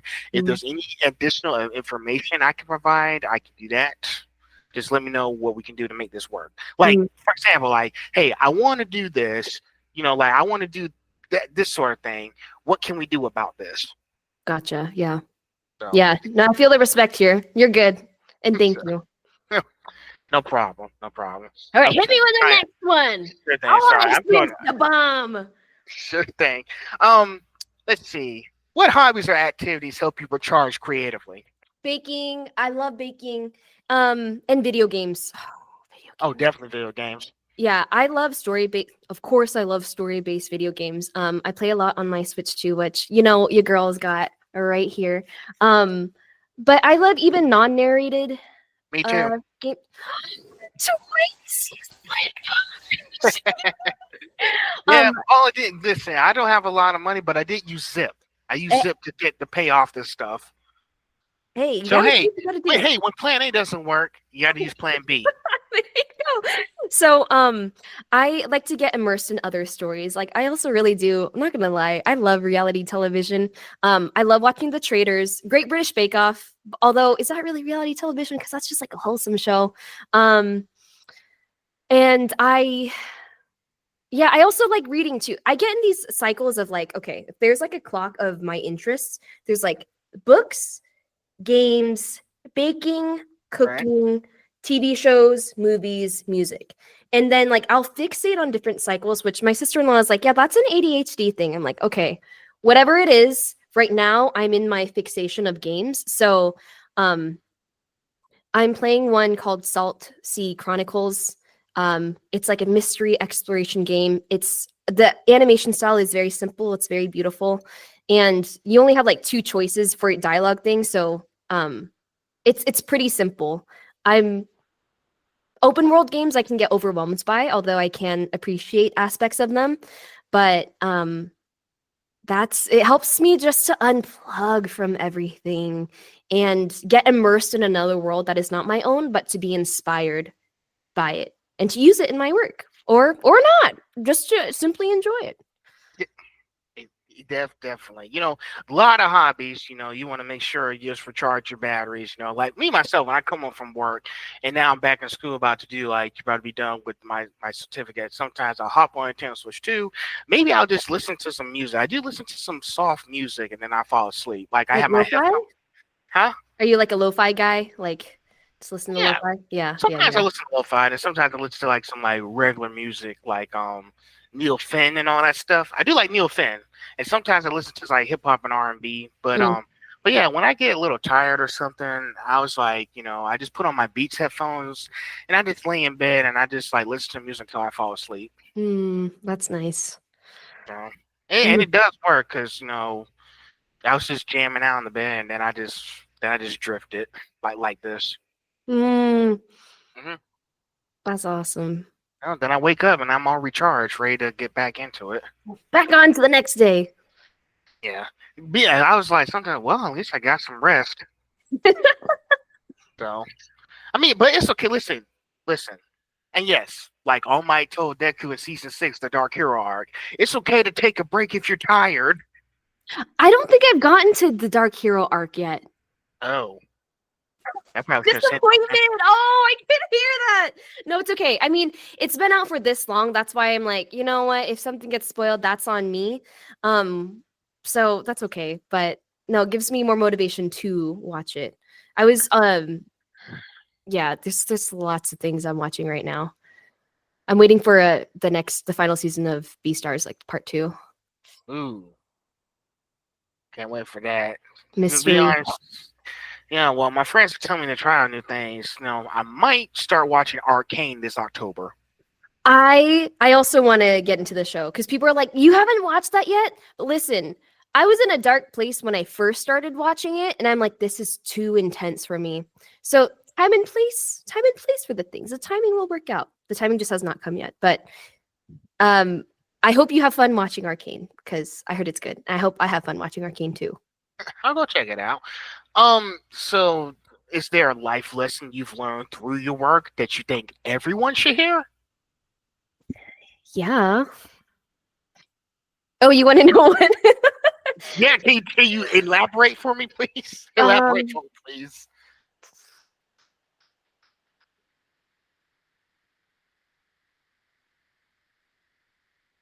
I would say there's so many. Well, pick one. Arr. I know. Life lesson in my voice acting work, particularly. I would say make use of what you have. What I mean by that is like the voice that you have, your life experiences, things that inspire you, the people you have in your life. Like, again, how I got to voice acting was not just like the connections that I had. Like, I constantly told people I'm interested in this. And like the two people who helped propel my voice acting career specifically were from two totally different areas of my life. And within the same week, they told me the same thing, to take a voice acting class by Nancy Cartwright on Masterclass. And like one had a free trial, one had a link. These women did not know each other, and they were both telling me to do the same thing. And I did it, and it eventually led me to here. But like, again, making use of those resources, like those social resources that you have to the people that you know. And again, these were not people I was very well connected to, but it got me here. So I think in that lesson too, it's also like along the way, you have to trust and believe in yourself.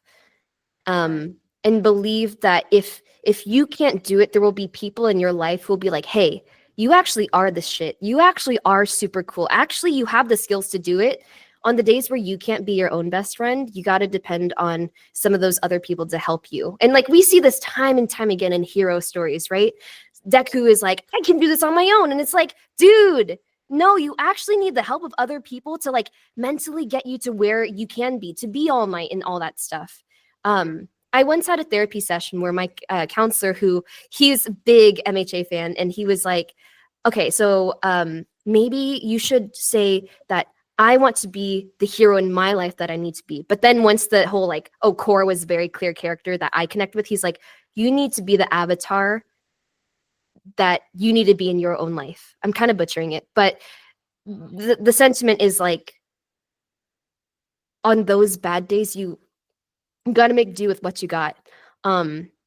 And also in terms of like being a voice actor, like that in accessibility with equipment, if like a cheap USB mic is all you can afford right now, that's okay. That's all you can afford right now, you know? And, you know, hopefully you'll get to a point where you can like invest a little bit more in like your equipment or whatever. But even still, like, I think the things that people want in their lives are a lot more accessible to them, but it's about putting in the work and doing that, taking the time to put into yourself.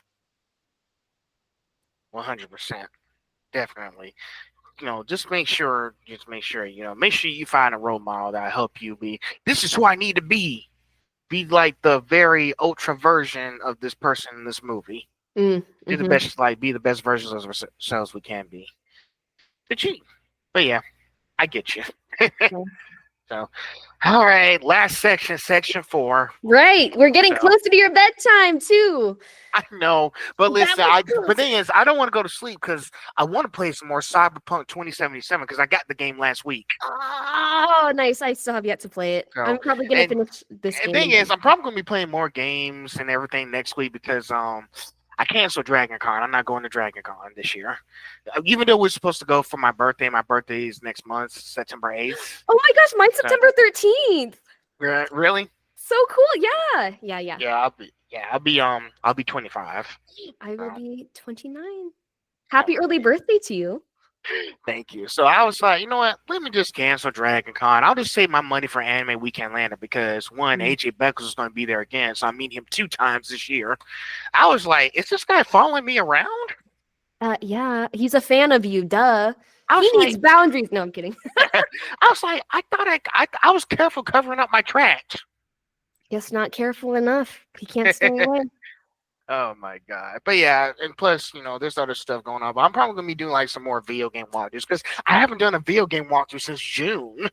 Oh, snap. Okay, yeah, it's been a hot minute. Because well, dang, it's the only reason I did it because I was playing Batman Arkham Knight. It was the 10th anniversary. Mm. Listen, I got an Arkham Knight part figure. I ordered the Arkham Knight Batmobile with Batman off of Amazon. Oh, He's in my room. I wish I can get up and go get him, but I didn't want to do all no, like you're already working hard. It's okay. so. But yeah, he's like up on the closet with the other Batmobile, the 2022 Batman Robert Pattinson, and now they're about to drop the Lego Batman Legacy stuff next year. Oh my god! All the things. Do you know how many Batmobiles I have in my room? I can imagine many. You can make an even bigger Batmobile with all your Batmobiles. I know. I'm a fanboy. No judge me. shame. I like what I like. Okay. Yes. So, so section 4, life in general and reflection. Mm. How do you handle creative blocks or self-doubt? Like, this is too much for me. I don't know if I can do it. Dang. I feel like those are two questions. For the creative blocks, again, I unplug, I find something else that inspires me, but I don't put the pressure on like, I need to be re-inspired. I got to go find inspiration here. No. I just pause, breathe. Life is a lot. Let me just go where I feel compelled to go right now. Is it video games? Is it baking? Is it hanging out with my friends? Talking to my mom? I don't know, So that's that. And I guess similar to self-doubt too, I talk to my people because like I know that one voice in my head can get super whack.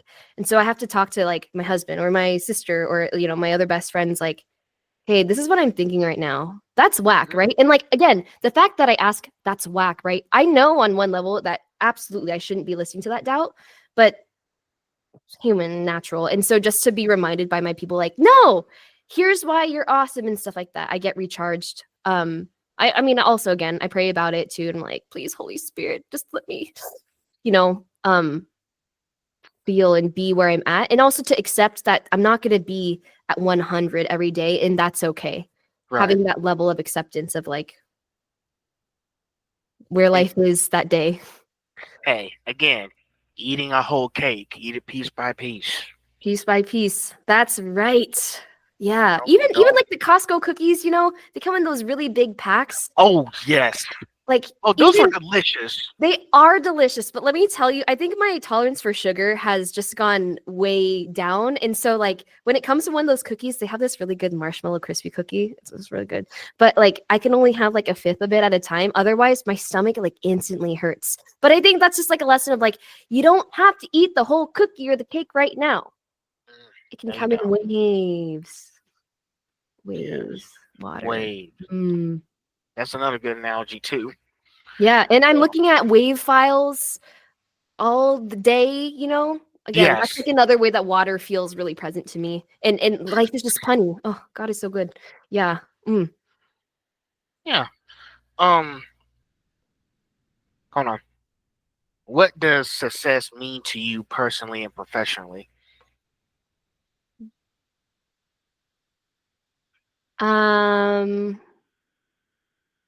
Professionally, success, like Charlie Adler said, it's how I feel. I'm not going to say before an audition, because sometimes before an audition, I'm like, oh, I don't feel so good. How I feel during an audition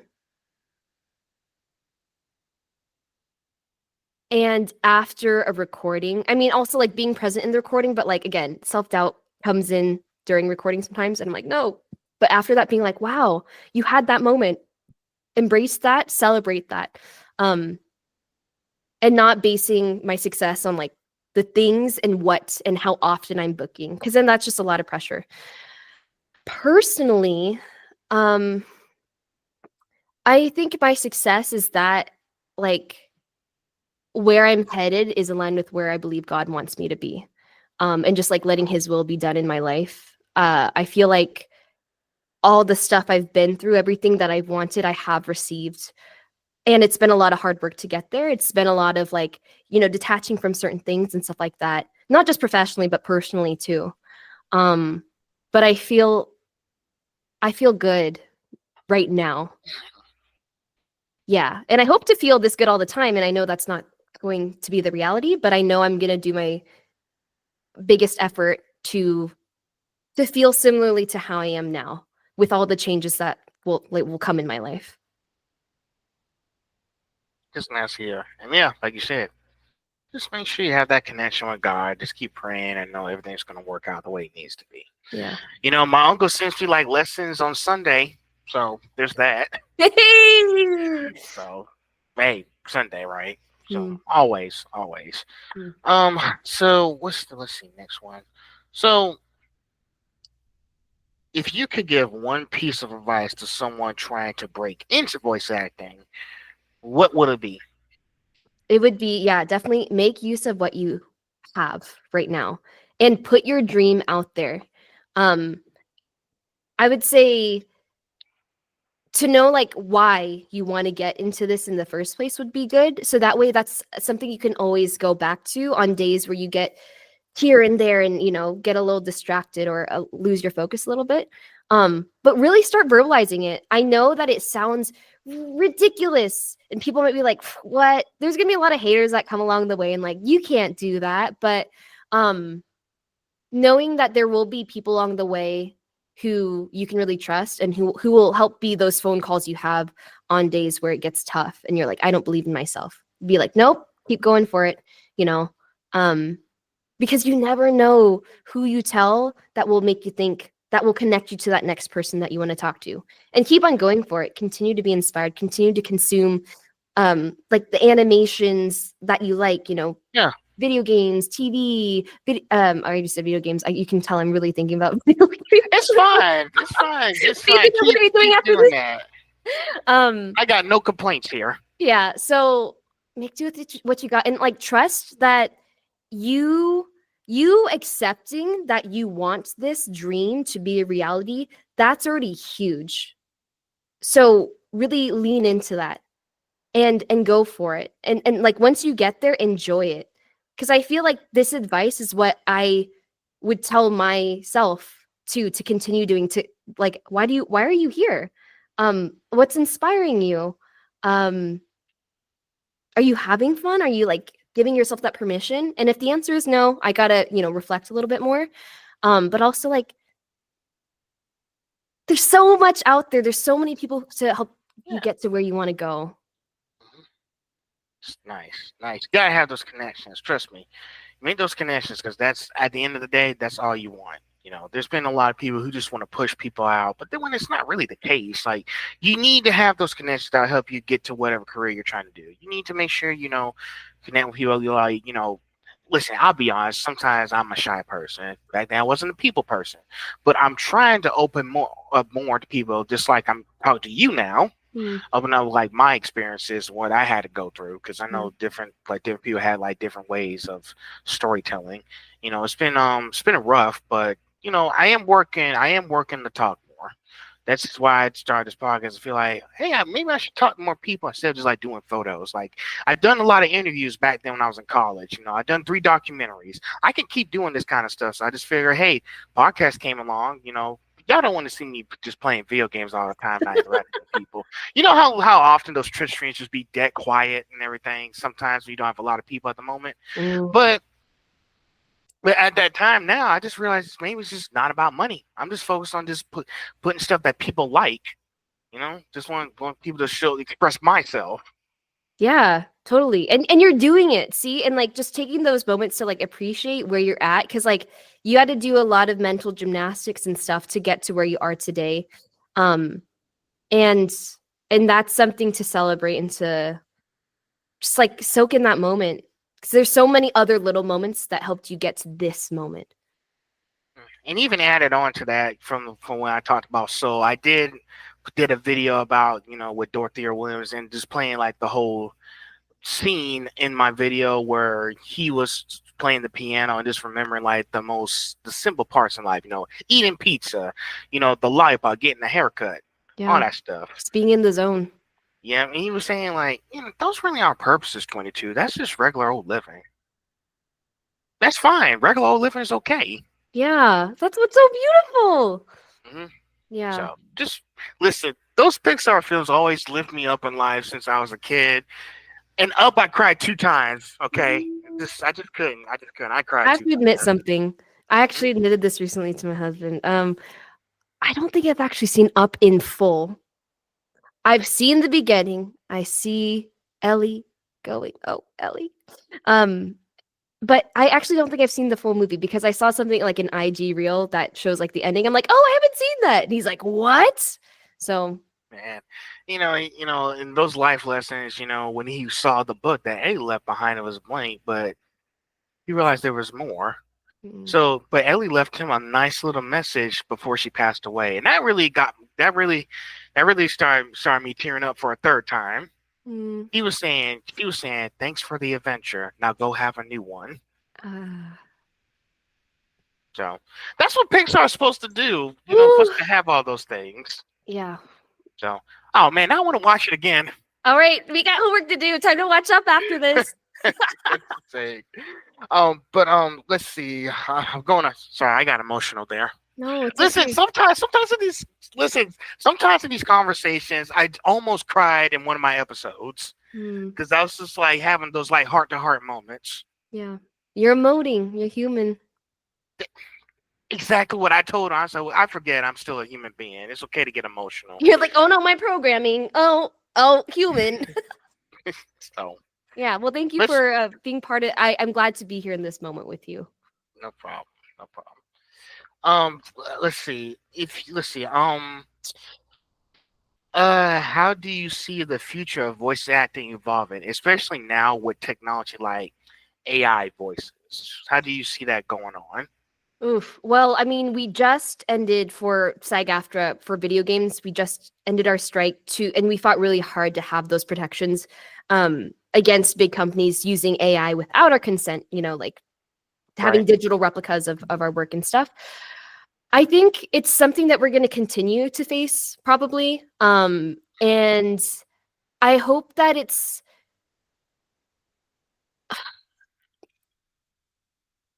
I feel like it's just going to be the same for a while until technology gets better. And someone might be like, "Excuse me, technology's already getting better. We should be more scared." But I don't think we should let fear dictate, the things that we No. do.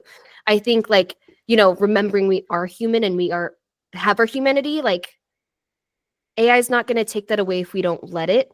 So I think that's where like, you know, we as the people, voice actors, versus like big companies, Right. and just like, people watching things in general, like we have the power of the people. And I think we forget that because if like on streaming, if we had a lot of people being like, listen, you need to stop doing this, I would hope that big companies would be like, okay, fine. Like if we all stopped watching Netflix to like boycott that, then Netflix would have no money, right? But the reality is I don't think people are gonna like stop watching Netflix. Um, No. so short answer, I think it'll be the same for a while. I think we should be informed of the technologies around us and how they can be Yeah. misused, but Yes. also how they can be tools too. Hey, trust me, I believe you. And listen, one of my friends, when I interviewed her, she was a cosplayer. When I was sending her information about these conventions, like I said, I do my research and see what's going on. She said, I'm going to have to take a page out of your book, do research and do some information searching and everything. Because most people don't take the time out of their day to go and research that stuff. And listen, my language again, you guys are just so desperate for attention and everything. You know what? I was gonna say this until we got out, but I'm gonna say it in here.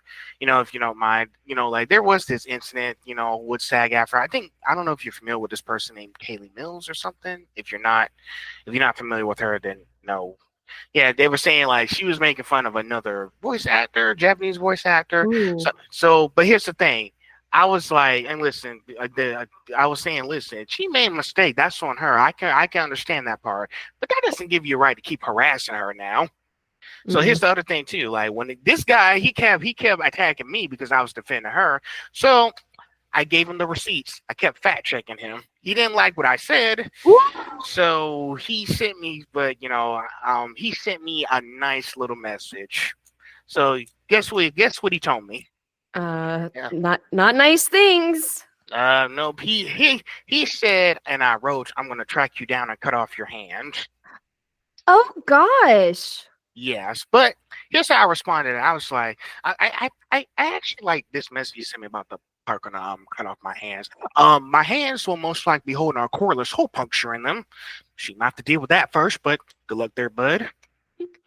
So, but here's the thing: when he did that, I mentioned the threat. He deleted his Instagram. Wow. So I was like, so here's the thing, and I also did a video myself saying, if you don't like what I said, don't start poking around my profile and send me threats No. because you're going to be doing that type of stuff right there.